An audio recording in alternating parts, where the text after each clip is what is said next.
শুরুর দিকে বেশ ঝামেলা থাকলেও বাংলাদেশ প্রিমিয়ার লিগের শেষটা কিছুটা বিড়ম্বনা ছাড়াই করতে পেরেছে ক্রিকেট বোর্ড। তবে বাজে প্রভাব পড়েছে বিপিএল থেকে আয়ের ক্ষেত্রে। গত আসর থেকে এবার প্রায় ২০ কোটি টাকা কম আয় হয়েছে। ১১তম আসরে বিপিএল থেকে আয় ছিল ৫৬ কোটি ৬৫ লাখ টাকা।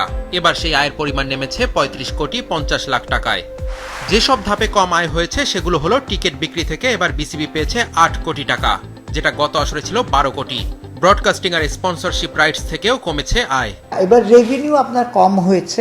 প্রথম কথা হচ্ছে গতবারের টিমদের থেকে এবার তো টিম কম, তাতে ৬টা ম্যাচ আপনার ফার্স্ট রাউন্ডে ৬টা ম্যাচ কম হয়েছে।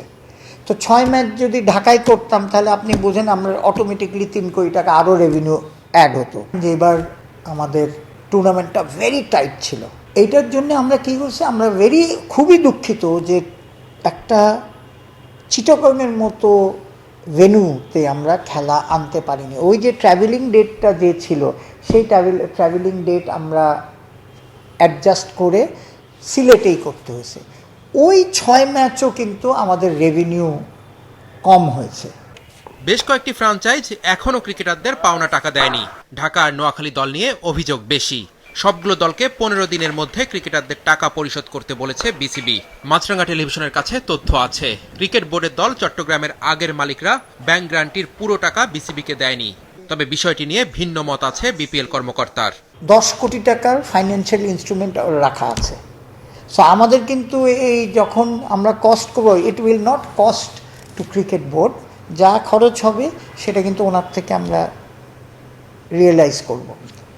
তো আপনার থার্ড টিম চিটাগংয়েরও টিম 50% পেয়ে গেছে, আর 50% নেক্সট উইকে পেয়ে যাবে বা এই উইকে পেয়ে যাবে। আমরা অলরেডি চিঠি দিচ্ছি ঢাকায়। আমি নানান জায়গার থেকে শুনতেছি, আপনাদের থেকে শুনে যারা 25% দিয়েছে, এই দিয়েছে ওদের প্লেয়ারদের সাথে আমার কিন্তু কন্টিনিউয়াসলি যোগাযোগ হচ্ছে। তাদের বলা হয়েছে ডোন্ট ওয়ারি, উনি যদি এই 15 দিনের মধ্যে না দেয় আমরা হিসাবটা করব, ওনাকে ডাকবো যে এটা কি কারেক্ট না, তাহলে ব্যাংক গ্যারান্টি ভাঙিয়ে এদের টাকা দিয়ে দিব।